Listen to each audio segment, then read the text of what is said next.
computer. Hi Tess, how you doing? Hi, good, thanks, Kat. How are you? Not too bad. Look, I want to have a bit of a chat about something. I did a post for our In Defense of Children Substack, Yes. and I was looking at the laws around removing children in general, and I was Yeah. quite shocked what I found. So I want to share that. Yeah. And then I had some questions on it from a lady who I think who's in social work off Twitter, who was quite upset with some of the stats that I gave. Yes. And given your background with the number of parents who come to you Yep. with court cases or the state's trying to take their child or the kid transing, really, to be honest, Tish, you know more about this than anybody. You've been Yep. involved in cases Well, like Vera Bell, you've been involved with all the detransitions overseas, you started the first parents' rights group. Um, you're fucking amazing. I shouldn't swear. yeah. Amazing. Thank you. So look, I want to share a few things that people might not be aware of, and then I've got some questions on it, okay? Yeah. Let me share this. Hold on. All right. So what I found is that when it came to child removals, I was looking first at New South Wales. And with New South Wales, the Family and Community Services, or FACS, they can enlist police to remove a child from your care without a warrant. Yeah. You want to check that because don't believe everything you hear on the internet. You go and look at Children and Young Persons Care and Protection Act 1998, Section 43. And the thing is, it can happen without evidence being proven in court and without giving you an opportunity to challenge the information. Okay. And child removals operate in a civil jurisdiction, not a criminal, meaning Yeah. they know beyond reasonable doubt standard. So decisions are made on the balance of probabilities on what they think could happen. And Yeah. I've sections listed from the Act so people can see it for themselves. And this lower standard makes it easier for authorities to justify removal. Because I'm thinking back when Bernard Lane wrote that case 2020 of WA, a 15-year-old girl. I mean, the police knocked on the door, Yeah. asked for her, so they just need to talk to her outside, and bang, they took her Yeah. down the stairs to the car, took off, and the parents are wondering what the hell happened. Yes. And it happened everywhere. Well, really, it can. It So, can. yeah, so the rules of evidence don't apply. The children's court's not bound by strict evidence rules unless it decides otherwise. And evidence would be inadmissible in a criminal court can still be used here. And the Yes. thing is, though, what's scary about this is there's no transparency. There's no right of disclosure. People can't talk about it in the public. People can't get No. any media to have a look at it, you Yeah. know. And you were telling me the other day, what were you telling me the other day about the fines for talking about this? Well, I mean, I know that, some parents have faced, jail time and, $20,000 fines for speaking about it. So some of the court cases have got permanent gag orders on them. So the little that's been written about in the media is literally all they're allowed to say. So they're not allowed to speak to a psychologist, their parish priest, their friends, like literally anyone. They're completely gagged. And that's a bit full on because when you're a parent and you are, looking at losing your child and you need some help and stuff, it makes it a much darker, lonelier place to be when you can't even go in and get help to deal with your emotions on it. It's you can't be on social media in case anything slips it accidentally. You can't, you know, there's so many rules and regulations about it. It just covers everything. So yeah, I know with some of the cases, it's been complete gag orders where even future judges and lawyers and stuff and media aren't going to be able to see it. So yeah. You see, a couple of years ago, I was trying to help a couple of women who are parents Mm, who had lost their child by the state for something else. yeah. And they were just doing something simple. They wanted to have the children had written letters to the lawyers and judges saying, I want to go back home, you know, Yeah. and they want people to see the letters that they wrote, but we couldn't copy the letters in case someone could determine from the writing who that Yeah. person was, you know. Yeah. Unfortunately, one of the ladies died of cancer, but they Mm, were spending anywhere between 250 to 500,000. yeah. a court for the court case, and that Yeah. told me that was typical across the board. Yeah. So I was speaking to the lady on Twitter.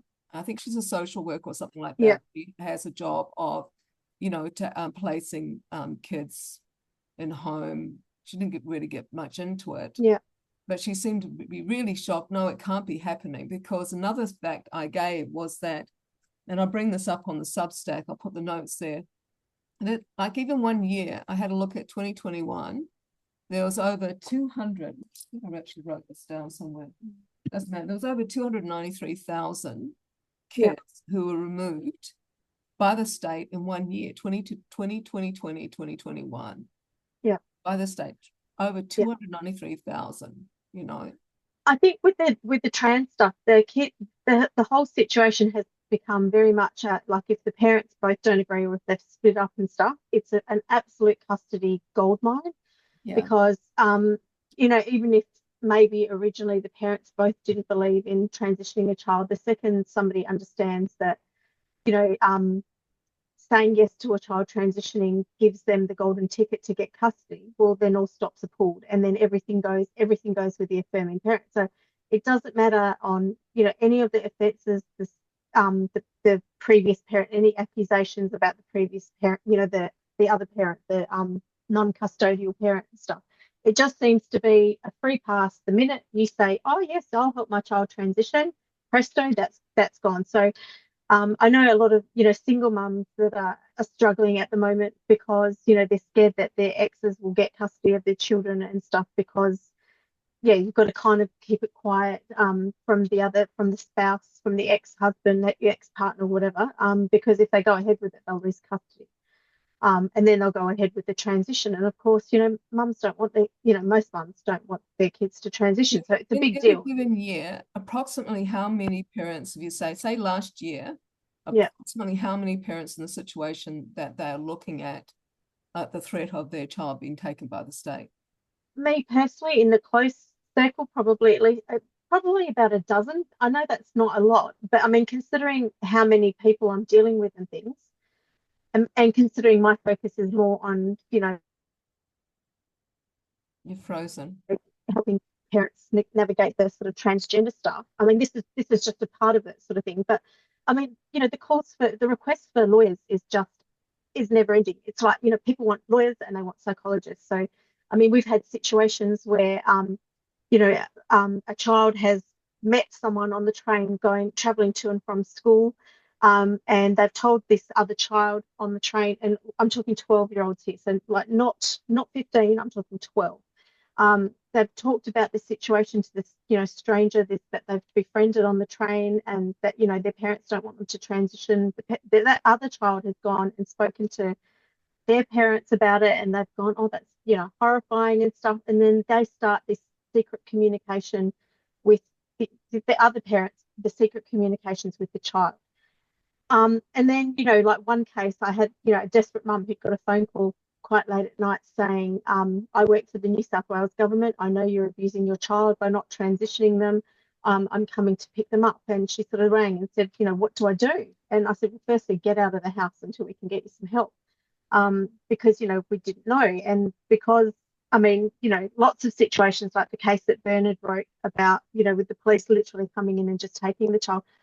I mean, even calling the police. I mean, it's hard to, as a parent, it's hard to trust even the police with this, because everyone sees you as abusive and so terrible that, they just don't go there. So, Can we pause yeah, for a moment? Can we pause for a moment? Sure. People don't know. So Yep. by abuse, we mean things like you won't transition, like you won't have Yes. your young daughter's breast cut off.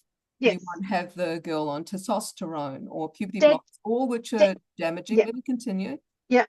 Boys, you don't want them having on estrogen, which again has got brain diseases, it's got it's got stroke probability, it's got short lifespan. There's a whole lot of really serious Yes.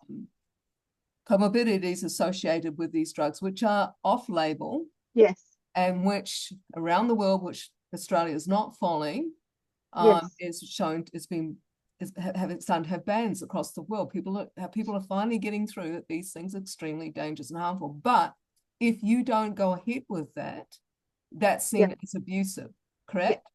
That's right. But it's not even it's not even that far. I mean, in our case, we had activists come to our house try to take our child, and on the pursuing, argy-bargy that happened with trying to get this person out of my house with my daughter's belongings, he tripped and fell, sort of fell on the doorstep, and he called the police. Now, when the police came and stuff, we were forced to take my daughter to hospital for a psych exam and things.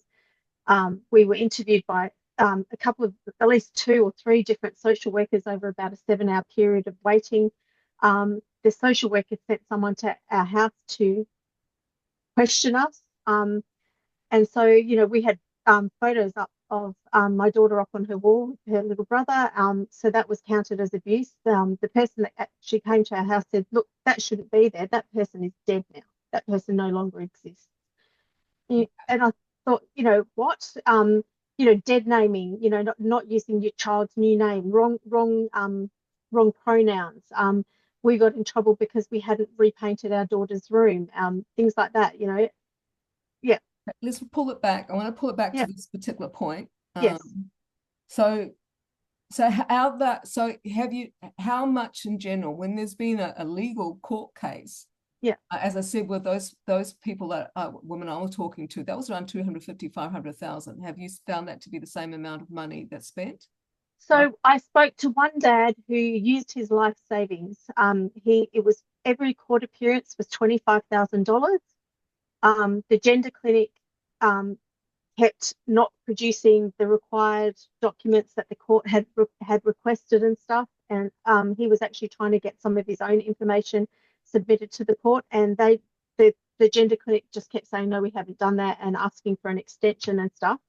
And so then it was like rolled over to another date and things, but he still had to pay that $25,000 every time. He lost $75,000 and achieved absolutely nothing. So I pause you for a moment. So what's happening is that they were just running him out of money.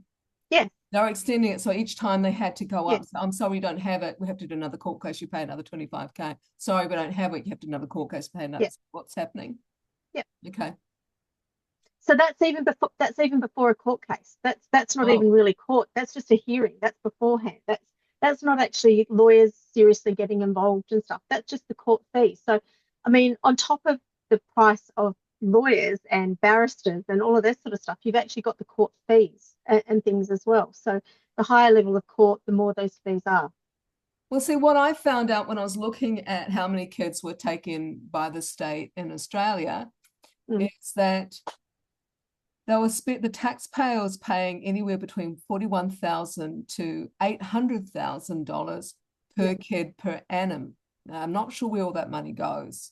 Like, was that money spent? I noticed a while back coming a pop-up advert on Facebook asking for people to be, temporary parents. Foster carers, yeah. Foster parents, and they were saying you get paid $80,000 a year for these kids. It seemed that. So I don't know how the money is spread out or where it goes to, but it certainly is a lot of money. It's a 7.5. It was $7.5 billion that was spent in that particular year on this industry. So you've got that, like you've got protective services that are asking for money from the state for that. And then you've got to think about the court. They're making the money on the hearing, and they're making the money on the court case itself. The court cases that you know of, that roughly how much was spent on them? Was that similar to what those 2 women parents? Probably a lot more. Probably a lot more. A lot more. Look, I'll have to go and check. I was looking at stuff that Bell Lane was doing, but it seemed to be very, very hard to get a case that you can win when you've got so much stacked against you before you, when you've got the interpretation of abuse to be this thing of cutting a child's breasts off, shoving hormones into them, shoving drugs into them that will do irreparable harm. And that's called abuse. It just does people's heads in. Yeah. I mean, and the thing that people don't realize is that the kids get access to independent children's lawyers very, very easily. They just need to go to the mental health wards of the children's hospital. Most of them have got rainbow activist warriors working in the midst. I mean, the ones I've been involved with, that's how it's happened. They've contacted their friends who are also in the rainbow community of legal aid, and they've got sort of really much better quality lawyers than the regular independent children's, than a regular independent children's lawyer. They've managed to get really top quality because Yeah, you've it's, got Denton supporting them, by the way. That's right. They've got two places that you can go, and they will give you a free service. Denton, the world's largest lawyer. So you've got a lot of stack gains. So what you're saying is that, what I'm hearing is that on the children's side and on the trans side, they get free services. Yes. On the parent side, they have to pay through their nose, and absolutely life savings. It's costing them their house. It's costing them everything. Yes. And if you haven't got anywhere near that money, then you're screwed. And of course, the worst bit is, and that we found time and time again, is that parents can't crowdfund. GoFundMe, because you're not allowed to talk about it. That's right. And all the big organisations who might normally, donate to this type of cause aren't interested because it's not. You can't talk about it enough. It doesn't produce enough, traction for their sort of stories and stuff like that. And so it just gets pushed under. Do you know why it is that it's kept so private? They're just pretending to protect the children when they're actually screwing everything out over? Yes. Because I don't want to talk too much about this because it's slightly off topic, but one of the things that they've been discovering with all these children taken by the state, that a lot of these kids, there's a pastor, I'll give you some links to underneath, who's been tracking a lot of these kids are gone, and they were trafficked.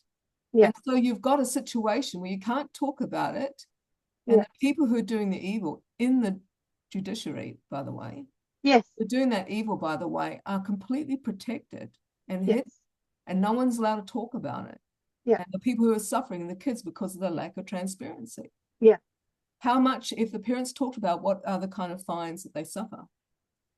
Well, from what I've heard, is about $20,000 plus jail time. Plus jail time. So they're completely.